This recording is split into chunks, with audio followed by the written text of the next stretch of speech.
मेरे पास एक सवाल आया कि सागर भाई आईफोन में तो बहुत कम रैम होता है, 2 GB 4 GB 6 GB, इससे ऊपर देखा नहीं, लेकिन एंड्रॉइड में देखा है 18 GB तक रैम हो रहा है, और टेक्निकली देखा जाए तो 20 GB तक रैम आ रहा है एंड्रॉइड में। फिर भी आजकल एंड्रॉइड कुछ ऐसे फोन हैं जो हैंग करते हैं, लेकिन आईफोन कभी हैंग नहीं करता।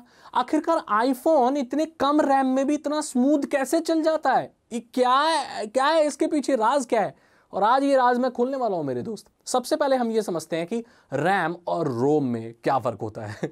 रैम मतलब रैंडम एक्सेस मेमोरी, जिससे आपकी एप्लीकेशन चलती है, जिसमें वो लोड होती है, जिससे प्रोसेस होती है। जितना ज्यादा रैम होता है उतना ज्यादा एप्लीकेशन आप एक साथ चला सकते हो, राइट? रैम मेमोरी होती है। रोम होता है रीड ओनली मेमोरी। ये मेमोरी होती है जितना स्टोर कर सकते हो, मतलब कितनी सारी एप्लीकेशन आप स्टोर कर सकते हो, कितना डेटा अपने फोन में आप स्टोर कर सकते हो। जैसे कि आप बोलते हो ना 464 वाला रेडमी निकालियो। 464 वाला क्या होता है? 4 इसका रैम है और 64 GB इसका स्टोरेज है। ये तो आप सब समझते होंगे, राइट? अब क्या होता है कि जो एंड्रॉयड डिवाइस है ना, उसमें आप जितनी भी एप्लीकेशन डाल लो, स्टोरेज तो बहुत ज्यादा 64 GB, लेकिन वो एक साथ चल नहीं पाती। एंड्रॉयड की बड़ी एक प्रॉब्लम यह है कि जितनी भी एप्लीकेशन चल रही है ना, वो बैकग्राउंड में उनका एक सेपरेट प्रोसेस चल रहा होता है। जैसे अगर आपका व्हाट्सएप ऑन है और बैकग्राउंड में भी वो चलता रहेगा, आपका इंस्टाग्राम है उसकी भी एक सर्विस बैकग्राउंड में चलती रहेगी। तो जितनी भी एप्लीकेशन है वो अगर आप यूज नहीं भी कर रहे हो एंड्रॉयड में, तो वो बैकग्राउंड में चलती रहती हैं, और जो वो बैकग्राउंड में चलती हैं तो वो बहुत रैम खाती हैं। तो इसीलिए उसका ज्यादा रैम है तब भी उसका रैम वो खा रही है। मतलब अगर आपका 8 GB रैम है ना एंड्रॉइड का, तो उसमें से 5 GB 4 GB कभी कभी तो बैकग्राउंड के प्रोसेस ही खा रहे होते हैं। मिलता कुछ नहीं है उस बेचारे को। इतना रैम होने के बाद भी उसको रैम की अवेलेबिलिटी नहीं रहती, क्योंकि हर एक एप्लीकेशन बैकग्राउंड में चल रही होती है। जबकि आईफोन की बात करें तो आईफोन का टॉमस्टोन मैकेनिज्म बहुत अच्छा है।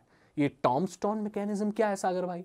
इससे होता यह है कि जो एप्लीकेशन आप एक्टिवली यूज कर रहे हो वही प्रोसेस हो रही है, और बैकग्राउंड में जो आपने कर दी वो फ्रीज हो जाती है एप्लीकेशन। हालांकि उसका प्रोसेस जो पुश नोटिफिकेशन है वो आता है, लेकिन बैकग्राउंड में वो नहीं चल रही होती और रैम नहीं खा रही होती, बहुत रैम फ्री हो जाता है, और सारा रैम उसी एप्लीकेशन पे कॉन्सेंट्रेटेड रहता है जो आप इस्तेमाल कर रहे हो।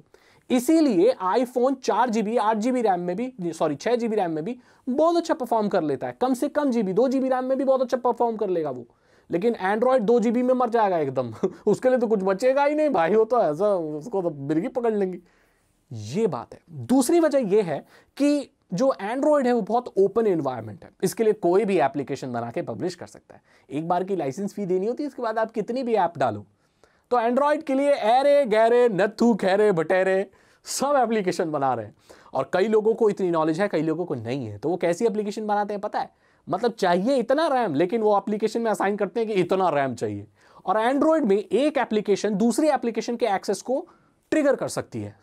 फॉर एग्जाम्पल, अगर आपने कोई एप्लीकेशन बनाई है तो आप उसे चला रहे हो, तो वो एप्लीकेशन अपने साथ और 3-4 एप्लीकेशनों को ऑन कर सकती है, और वो करती भी है सर्विस के लिए ऐसे दूसरी। तो उसमें वो क्या है, अलग अलग प्रोसेस का एक अंबार चल जाता है। हर एप्लीकेशन का, हर एक प्रोसेस का एक सेपरेट सैंडबॉक्स में वो चल रहा है, अलग अलग, मतलब चल रहा है, बहुत सारा वो चल रहा है। जबकि आईफोन में ऐसा नहीं होता। इसमें क्या होता है कि सेपरेट सैंडबॉक्सेस में एप्लीकेशन चल रही होती हैं अलग अलग, और एक एप्लीकेशन दूसरे एप्लीकेशन के एक्सेस को ऐसे रिवोक नहीं कर सकती या ट्रिगर नहीं कर सकती। सो दैट मीन्स एप्लीकेशन वहां एक दूसरे को नहीं छेड़ेंगी, जो चल रही है वही चल रही है, फालतू के ड्रामे वो एप्लीकेशन नहीं करेगी। और क्योंकि एप्पल का बहुत क्लोज्ड एनवायरनमेंट है, तो उसके लिए जो भी ऐप डेवलप होती है तो वो बहुत स्ट्रिक्टली सेंसर्ड होती है, चेक होती है कि भाई वो कितना रैम ले रहा है, क्या उनके एक्सपीरियंस को खराब तो नहीं करेगा, क्या इसकी इतनी रैम की जरूरत है, वो इतना ही ले रहा, ज्यादा तो नहीं ले रहा। तो काफी स्ट्रिक्ट है। एरी गैरी नत्थु खैरी ऐप वहां पास ही नहीं होती। जबकि एंड्रॉइड में तो बेटे मेलवेयर वाली, डेटा चुराने वाली और 30 दिन में डॉक्टर बनाने वाली एप्लीकेशन भी धड़ल्ले से प्ले स्टोर पर आपको मिल जाएंगी। एक तो बियर वाली भी थी, मतलब लगा के आप उसे पियो तो बियर दिखती है स्क्रीन में, कोई मतलब ही नहीं एप्लीकेशनों का। तो ये वजह भी है कि एरी गैरी नत्थु कैरी ऐप आती है एंड्रॉइड में जो फालतू के रैम खाती है। ये देखने वाली बात है भाई। अगली चीज है unified push service, unified push notification. अब बोले ये क्या होता है? एंड्रॉइड में क्या होता है कि किसी भी एप्लीकेशन की अगर नोटिफिकेशन आ रही है ना, जैसे जियो टीवी की आ रही है, व्हाट्सएप में कोई मैसेज करता है तो उसका नोटिफिकेशन आता है, 10 तरह के नोटिफिकेशन आते हैं एंड्रॉइड में। वो नोटिफिकेशन इसीलिए आ पाते हैं कि वो एप्लीकेशन बैकग्राउंड में चल रही होती है, जैसे कि मैंने आपको बताया था। सो अगर बैकग्राउंड में कोई प्रोसेस नहीं चल रहा है एंड्रॉइड में, तो उसका नोटिफिकेशन नहीं आ सकता, क्योंकि वो एप्लीकेशन ऑन नहीं है ना। उस एप्लीकेशन को अगर ऑन होना है तो उसका बैकग्राउंड में प्रोसेस चलना पड़ेगा, तो चलना पड़ेगा तो रैम खाएगा ना भाई। लेकिन आईफोन में ऐसा नहीं होता। आईफोन में जो भी नोटिफिकेशन आ रहे होते हैं वो डायरेक्ट एप्पल के सर्वर से आते हैं और वो यूनिफाइड है, मतलब जितनी भी एप्लीकेशन डली हुई हैं वो बैकग्राउंड में वो नहीं चल रही होती है, वो सर्विस आपके एप्पल के क्लाउड में चल रही होती है।